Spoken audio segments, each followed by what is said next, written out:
চাল বারণ তো, তুমি 3 দিনের উপসী, তোমাকে দুটি রেঁধে দেবো বলে। রেঁধে দেবো বলে? অসভ্য নির্লজ্জ মেয়ে ছেলে কোথাকার। ওই ওই ভাত আমি খাবো? আমি কারো কথা বিশ্বাস করিনি, আমার ছোট ভাইয়ের কথা বিশ্বাস করিনি, পাড়া পড়শি কারো কথা বিশ্বাস করিনি। আমি বিশ্বাস করেছিলাম তোমাকে, আর তুমি দিনের পর দিন আমার কাছে মিথ্যে কথা বলে এসছো। কি বললে? আমি মিথ্যে কথা বলছি? হ্যাঁ, মিথ্যে কথা বলেছো। আমাকে তুমি বল। বেশ করেছি, বেশ করেছি। তোকে যে একেবারে মেরে ফেলিনি এই তো থাকি। যাবে নি, যা দূর জায়গা থেকে, দূর যা। অলক্ষী কোথাকার, তোর মুখ যেন আমাকে দেখতে না হয়। তুমি তাড়িয়ে দিচ্ছ? হ্যাঁ, দাঁড়িয়ে দিচ্ছি, দাঁড়িয়ে দিচ্ছি। ওটা ওটা ওটা ওটা আমার ও গেল কোথায় এই সময়তে? আরে মোহিনী, মোহিনী, কি? কোথায় গিয়েছিলে? যাইনি, যাচ্ছিলাম। যাচ্ছিলাম? অনুমতি আনতে যাচ্ছিলে? তাহলে বেড়াটা দেওয়া হয়েছে কেন? ওদের সঙ্গে কোনো সম্পর্ক নেই, কোনো অনুমতি নেবার দরকার। চলো। দেখো দিদির না খুব জ্বর এসেছে, মুখে জল দেবারও কেউ নেই। বাজে কথা, বাজে কথা। এত যদি বিষয় বুদ্ধি থাকতো তাহলে আজ এই অবস্থায় এসে পৌঁছাতাম না। দেখো গে কোথায় মরা পড়া হয়ে গেছে, কিংবা কীর্তন গাইছেন, ওদের গাঁজা খাচ্ছে। যার দায় তারই যদি হুঁশ না থাকে, আমরা কি করবো? আমাদের কি দায়? চল চল, তাতে চল। কত দেরি রে, তোর বড় কষ্ট। জানাস, দুদিন দুরাত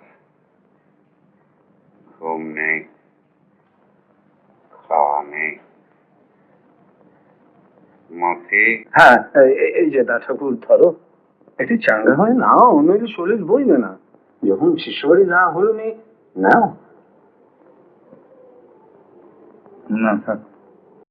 হ্যাঁ, গোবর করছে, ঝড় উঠবে নিশ্চয়ই। বেশ, তাহলে ওই কথাই রইল। বাবা মরে গেলে মুখাগ্নি করি তোমার সঙ্গে আমি সদরে ছুটছি। আর গাঙ্গুলি মোড়ে তো এদিকে জমিদারের ব্যাপারটাই দেখছেন। না হে ভাই, না, আমার ভরসা করো না, আমার চাকরি গেছে। কেন? হঠাৎ হঠাৎ তো হঠাৎই হয় ভাই। আসলে ব্যাপার কি জানো, আমাদের জমিদার বাবু আর এই নষ্ট মেয়ে ছেলেতে মন ভরছে না, এখন গেরস্ত খুঁজছেন। আর এটাই কথাগুলো এখন থাক। কেন থাকবে কেন ভাই? হ্যাঁ, আর বয়টার কাকে বলো, বুঝলে গোপাল ঠাকুর?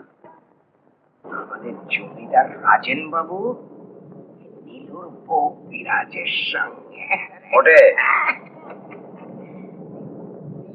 বেলা সকাল সন্ধ্যে ঘাটের ধারে মিষ্টি কথায় চিড়ে যাচ্ছেন। প্রেম হচ্ছে গো, প্রেম।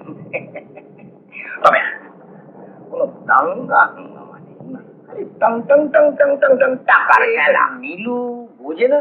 বোঝে বোঝে বোঝে, হচ্ছে কি বলে অভাব কিছু ভাইয়া, অভাব বুঝি জানি। এই যে নীলু বলছিল পাচ্ছে কোথায় বল? জায়গায় রোজ নোংরা কথায় গঙ্গা ছেড়ে আলোচনা না করে। হ্যাঁ, ভালো। এই দেখো ঝড় উঠবে গো। চলো চলো চলো চলো চলো চলো, জেলাপ দেখি। চলো চলো। আজ ভোর রাত্রে আমার নৌকো এখান থেকে ছাড়বে। আহা, ভালোই ভালোই ঘরে পৌঁছে যান রাজাবাবু। ওই আর কি বলি? আর কি বলতে হবে? শেষবারের মতন বিরাজবাবুকে বুঝিয়ে বলতে হবে, আচ্ছা, তাকে রাজি করাতে হবে। আর এটা তুমি পারবে। কিন্তু হুট করতে তা কি করে সম্ভব রাজাবাবু? তা আমি জানি না, তাকে আমার নৌকো চাই। আচ্ছা,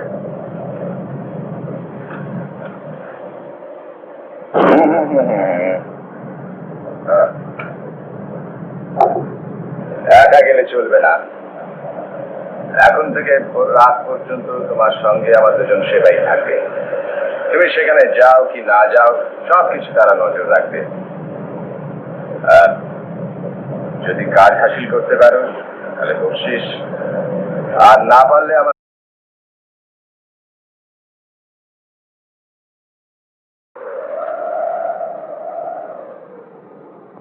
কার গতি করলেন বিশু? ওই যে গোপাল ঠাকুরের বাবা, আপনাদের নারায়ণ ঠাকুরদা। গঙ্গা যাত্রা হয়ে গেল, আপনি স্বর্গে গেলেন। তেরাটি দাদা ঠাকুর সর্বক্ষণ তার পাশে থাকতে হবে। তবে উনি শিষ্য বাড়ি যাননি? আর গেলো কাকে বলে মা ঠাকুর, উনি তো যাচ্ছিলেন, আমি তোমার থেকে ডেকে নিয়ে গেল। সেই থেকে তেরাটি খায় উপোস। উপোস? হ্যাঁ, উপোস। এখন পিত্তি জ্বর না হলে বাঁচে।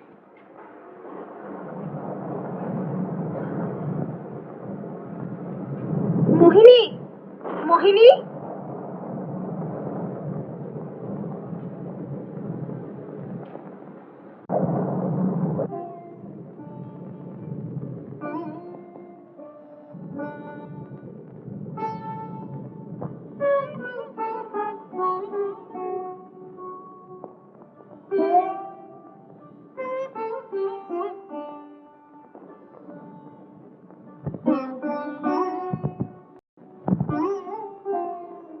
কি হলো?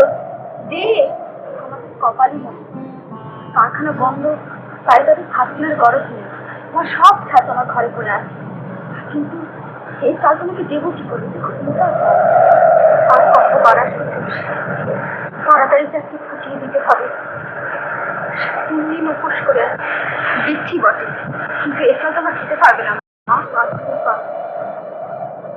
তোর দ্বারে সে খেতে পারবো? এখনো খেয়েছি না। দে মা।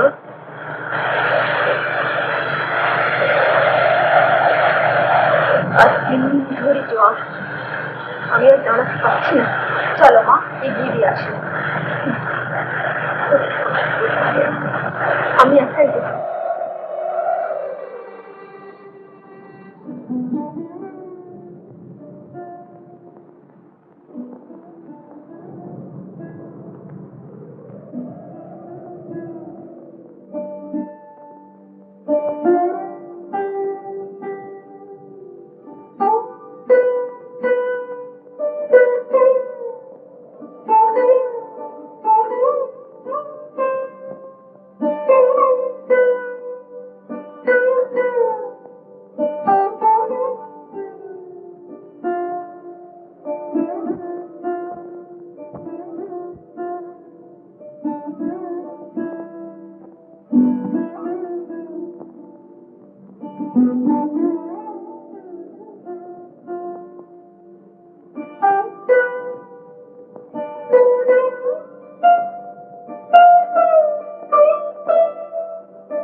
আমাদের জমিদার রাজেন বাবু নীলুর বউ বিরাজের সঙ্গে ওঠে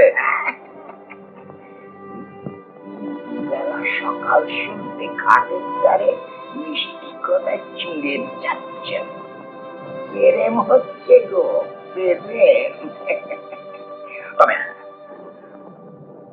না, তুমি তার গায়ে হাত তুলতে পারবে না। স্বামী হিসেবে আমার একটা কর্তব্য আছে। স্বামীর অন্য কর্তব্য আগে করো।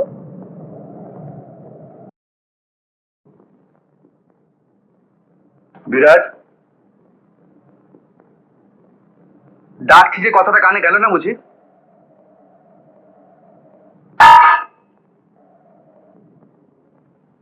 কথার জবাব দিচ্ছ না যে? আগে রান্না করতে দাও। আগে এখানে এসে বলে যাও কোথায় গিয়েছিলে। খাটে। না, ঘাটে তুমি যাওনি। বলো কোথায় গিয়েছিলে। আগে খেয়ে নাও, পরে শুনো। আগে বলো কোথায় গিয়েছিলে এত রাত্রে। সে আমি কিছুতেই বলতে পারবো না। কেন বলতে পারবে না? সে আমার লজ্জা, তোমার অপমানের কথা। তো জানোই যদি আমার অপমানের কথা, সেখানে গিয়েছিলে কেন? উপায় কি ছিল বলো? ঘরে চাল বাড়ন্ত, তুমি 3 দিনের উপসী, তোমাকে দুটি রেঁধে দেবো বলে। রেঁধে দেবো বলে?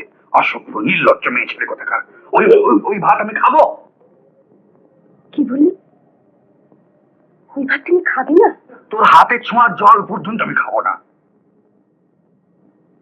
আমার হাতে ছোঁয়া জল পর্যন্ত তুমি খাবে না? কেন? আবার জিজ্ঞাসা করা হচ্ছে কেন? হ্যাঁ, আবার জিজ্ঞেস করছি কেন?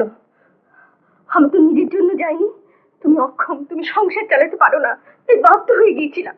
আর তুমি 3 দিন ধরে নেশা ভাঙ করে কাটিয়ে এসে হঠাৎ ঘরের বই দোষ নেশা আজ আমি নতুন করছি না যে জ্ঞান হারিয়েছি। জ্ঞান হারিয়েছো তুমি।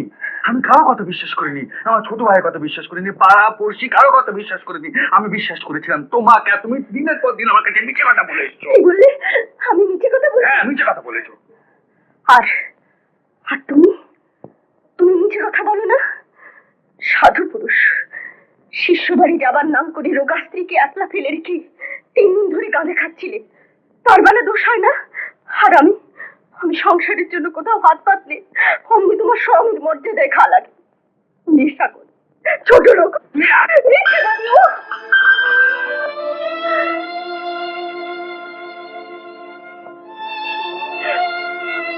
আমাকে তুমি মারলে। বেশ করেছি তোকে যে একেবারে মেরে ফেলিনি এই তো থাকে যাবে নি, যা দূর জায়গা থেকে দূর যা। অলক্ষী কোথাকার, তোর মুখ যেন আমাকে দেখতে না হয়। তুমি তাড়িয়ে দিচ্ছ। হ্যাঁ তাড়িয়ে দিচ্ছি, তুই বেরোলে তবে আমি বাড়িতে পা দেবো। সর্বনাশী, আমার আমার ঘর সংসার সব এখন জ্বালিয়ে দিল।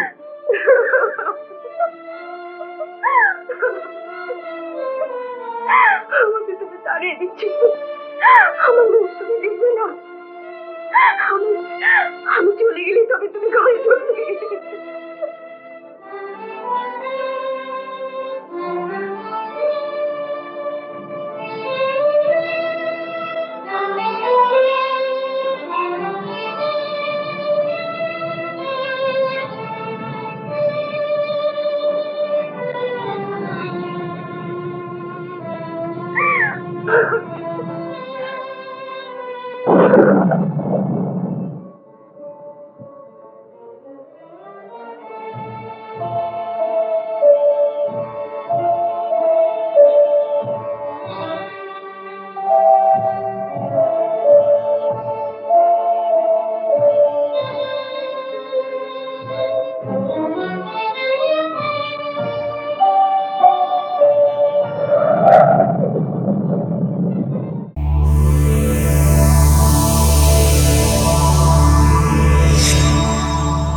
এরকম আরো অনেক সিনেমা দেখতে হলে ডাউনলোড করুন ক্লিক অ্যাপ।